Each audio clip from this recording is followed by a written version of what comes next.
ఈశాన్య రాష్ట్రాల్లో పర్యటించిన ప్రధానమంత్రి నరేంద్ర మోదీ మిజోరాంలో 9,000 కోట్ల విలువైన అభివృద్ధి ప్రాజెక్టులకు శ్రీకారం. ఈశాన్య ప్రాంతం దేశవృద్ధికి చోదకంగా మారుతోందని కితాబు.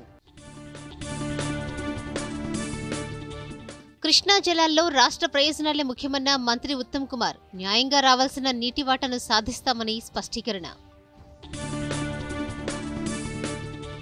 రాష్ట్రంలో కొత్త మహిళా భద్రతా పాలసీ తీసుకొస్తామన్న మంత్రి సీతక్క. చిన్నారుల అక్రమ రవాణాపై ఉక్కుపాదం మోపుతామని వెల్లడి.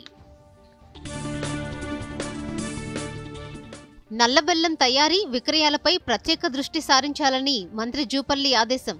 నిబంధనలకు విరుద్ధంగా నడిచే పరిశ్రమల్లో తనిఖీ చేయాలని సూచన.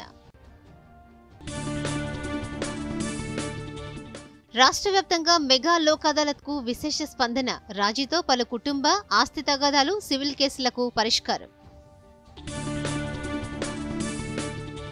రాష్ట్ర వ్యాప్తంగా పలు జిల్లాల్లో కురుస్తున్న భారీ వర్షాలు. రంగారెడ్డి జిల్లా యాచారంలో అత్యధికంగా 18 సెంటీమీటర్ల వర్షపాతం నమోదు.